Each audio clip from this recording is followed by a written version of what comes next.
James Paxton here at the Cam Jam Experience. We got a show today, another sports spelling bee, and a conversation about radio, TV, and journalism talk.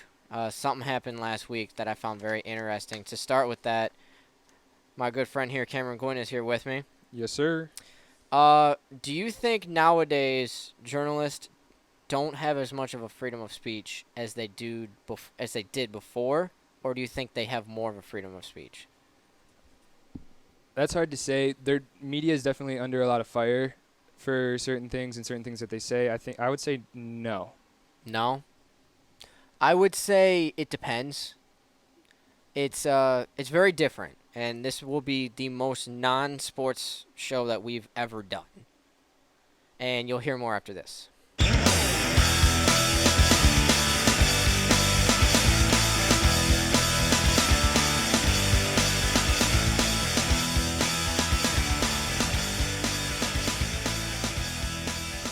All right. So everyone in the state of Michigan and everyone who's listened to our show for a couple weeks knows who Jabril Peppers is. He was a Michigan safety and a good player, and he was drafted in the most recent draft by the Cleveland Browns in their second overall pick at 24, I want to say.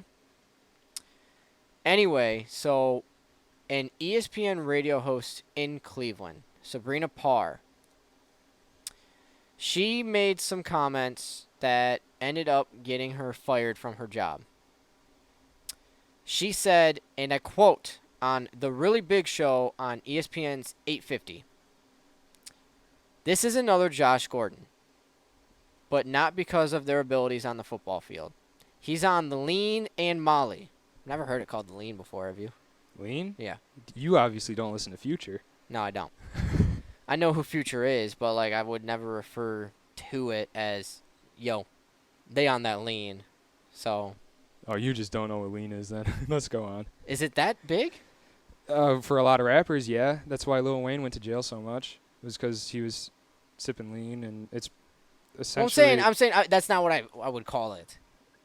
That's the name of it, though. That's the literal name of it. All right, well, I learn something new every day. Anyway, he's on the lean and Molly.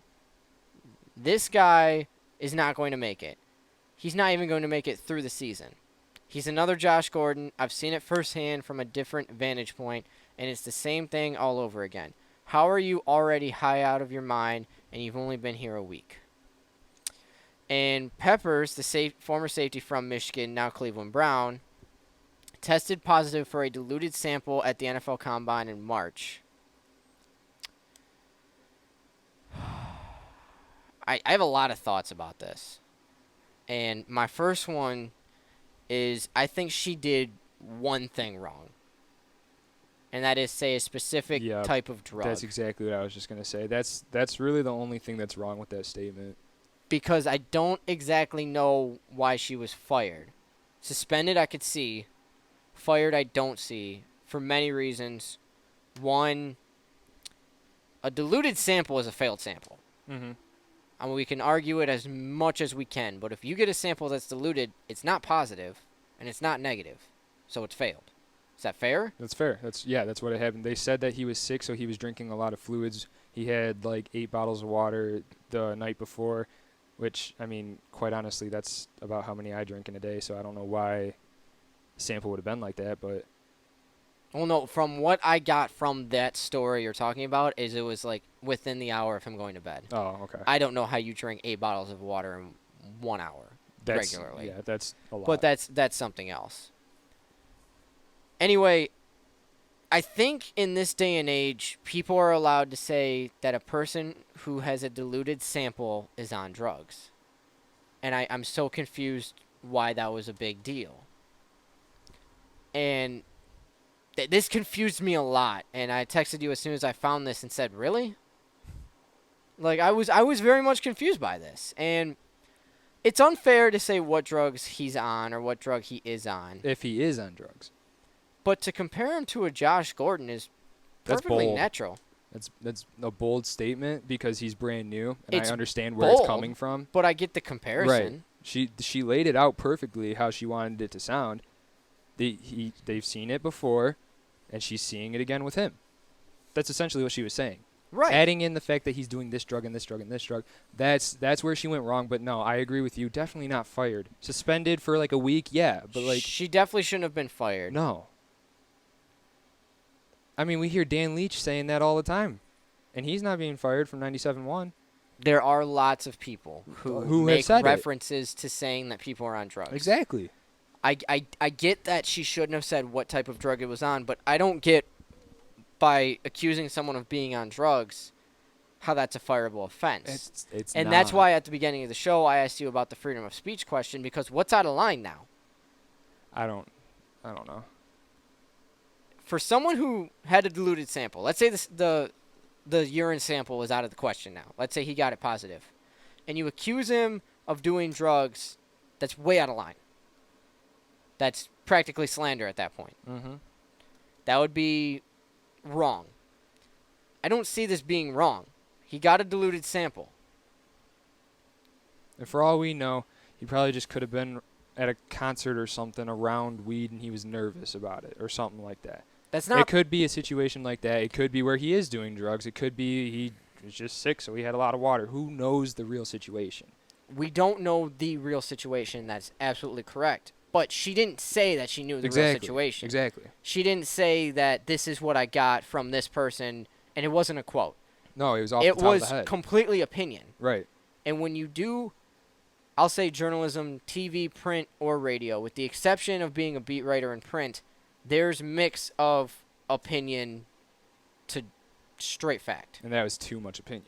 Well, don't you agree with that? There's a mix of it. There is. There's a good mix, though. When you get the good people who know how to do it right, there's a perfect mix where it's a little bit of opinion, but it's fact-based opinion. I see this being a huge problem. It is. That this is why we're firing someone now. She didn't go on there and say, F Jabril Peppers. Right. She said, I think he's going to be a Josh Gordon. I don't think he's going to make it through the year. And I want to make sure I got this right. She works for a Cleveland radio station, right? Yeah, she works for a Cleveland radio station. So, we talked about it, about the Mitch Trubisky being drafted to the Bears and how I listened to part of Chicago radio just to see how crazy they were going to go.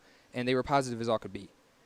So, the only thing that I could see happening, and Mike Valente at the show one day, he said that most of the people that are in the industry try to stay as positive as possible for a specific market.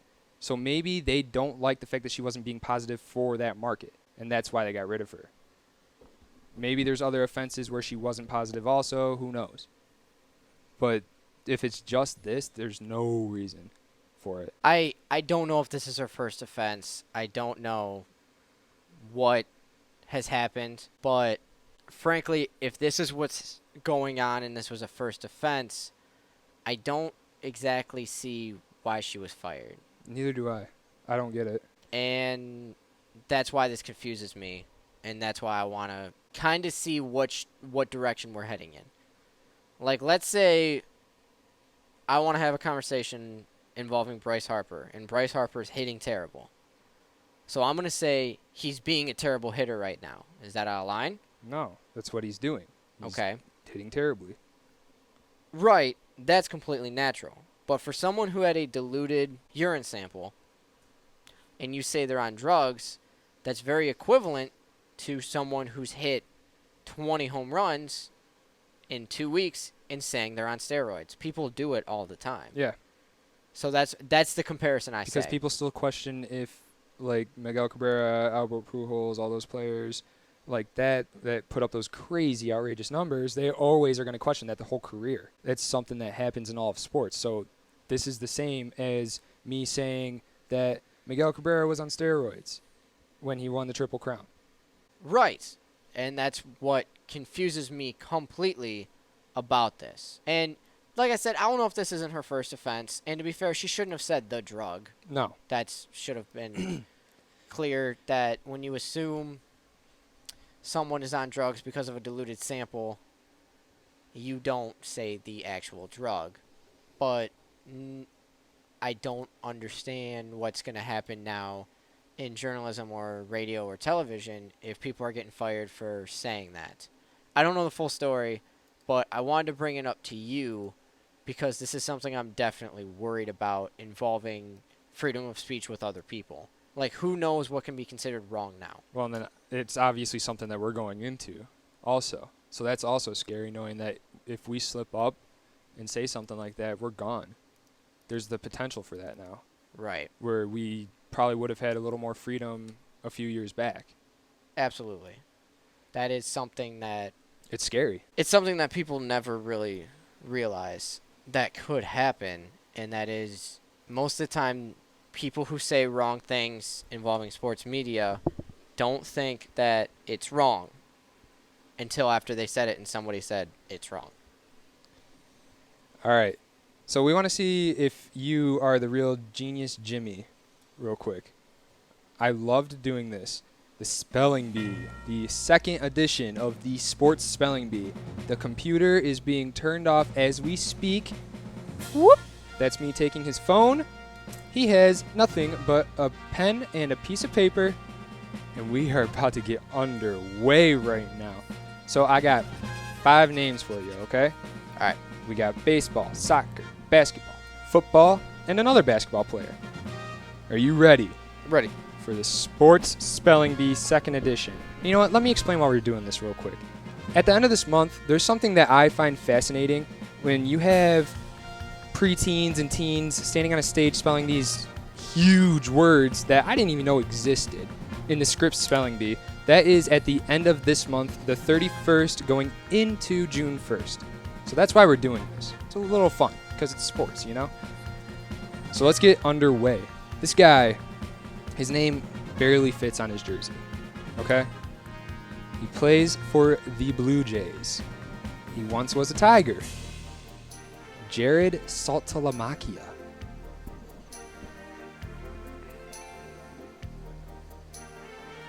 And as he writes it out, all I remember about Saltalamacchia is every once in a while he had a few hits where you were like, oh yeah, he's pretty good. But the main thing I remember is how they had to put his name on his jersey. It looked like a rainbow going over his number. Okay. Jared, Jarrrod. Ding, ding, ding. Saltalamacchia, Saltamalcia.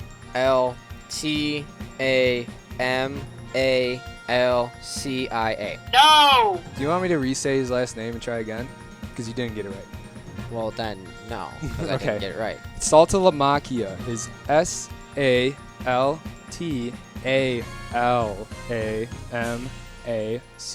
Oh, I totally skipped that part. Yeah, Got it. yeah. CCHIA. Okay, well, I was going to get the double C's. No, that's what's fun about this. So then let's go to somebody that when you hear it, you think it'd be kind of easy to spell, but I might trip you up on this one. You'll get his first name, and you know him well. He is a coach in the NCAA for U of M. John Beeline.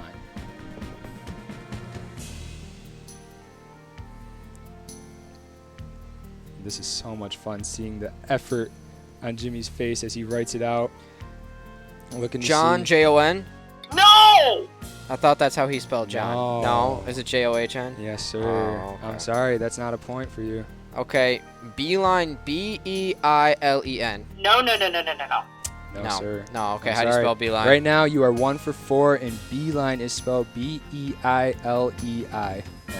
Oh, forgot now. Yeah, second I. It's the double I's, dude. You just can't handle the double I's. You messed up on Embiid. It's the 2 I's. Okay. Yes, sir. And now we're going to go to football. Somebody who was a Lion at one point. He's a Dolphin now. Ndamukong Suh. Can't even say it.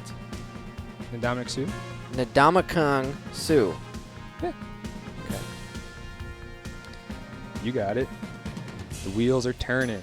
He's got them greased up and they're spinning perfectly. All right, Ndamukong. Ndamukong. No! Ndamukong. Okay, Ndamukong. and then Suh. Yes, sir. Okay. Ding, ding, ding. So you are now 2 for 6. 2 4, 6. I don't like This this. is such a fun game. I don't like This this. is a fun game. All right, I'm going to go to soccer now. And there's no way you're going to get this name. And I might even say it wrong. I've been practicing all morning. I'm dead serious when I say I've been practicing all morning. He plays for Dortmund alongside, you know the man, Christian. You don't know the man. Okay, Christian Pulisic, the U.S.-born. His name is Socrates Papastathopoulos. And yes, I said it right. Papastathopoulos. Well, Socrates, like the philosopher, Socrates. That's your final answer for Yes. No! it? Okay. Sokratis. I thought it would be like Socrates. Yeah, no, I see where you're going with that. And I remember how to spell it because in Bill and Ted's Excellent Adventure, they say Socrates. Socrates. Yeah. So, well, I was wrong anyway. Good reference, though. All right, Mm. Papastathopoulos. This is a fun name to say. You know, sometimes I just play Dortmund just so I can hear the commentators say this name on FIFA. It's so much fun. Okay. Say it again. Papastathopoulos.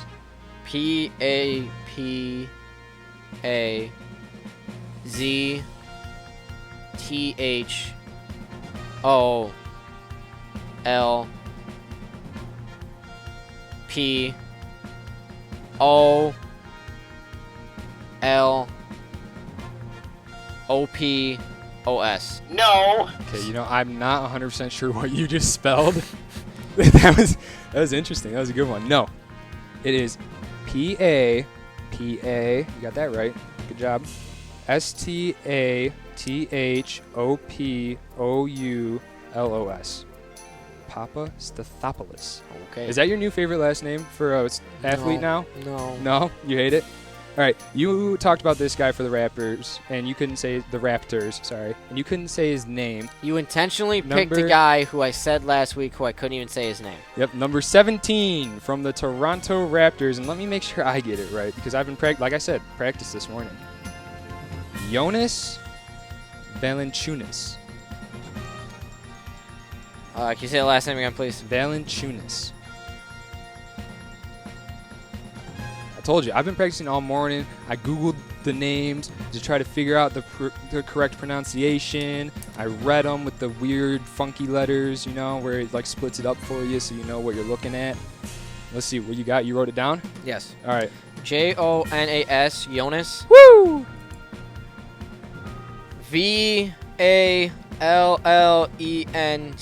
Vallenchunis. Valanciunas. No! I'm sorry. I am sorry. Valanciunas. I don't like when we do this. It's fun for me. I'm glad it's fun for you. Do you want a bonus one? Absolutely. All right, bonus one. We got a sixth man. He's a baseball player.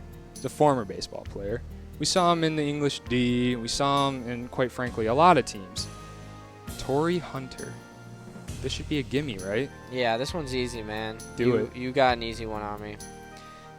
Torrey Hunter. T-O-R-I-I. Yeah. Sorry. you look at me confused. H-U-N-T-E-R. Torrey Hunter. Yay! That brings his average up a little bit. You're welcome. So how many did you end up with, including the Torrey Hunter? 5 for 12. 5 for 12. That's an improvement. It's better. It's better. I mean, this is harder. You had a than gimme, you really though. expect. You had a gimme for Torrey. I mean, these aren't vocabulary words. These aren't English language words. No. These are off-the-wall first and last They're names. so much fun, though. There's Well- so many interesting ways to spell names and how to say them when you got foreign countries coming in and playing in the NBA or in baseball. It's fun. Is it really that much fun? It's a lot of fun. So for next time on the Cam Jam Experience, we will be posting again on Tuesday. We'll talk more about the playoffs and how things shake up. Thank you, everybody, for listening. Cameron Gwynn talking at you. James Paxson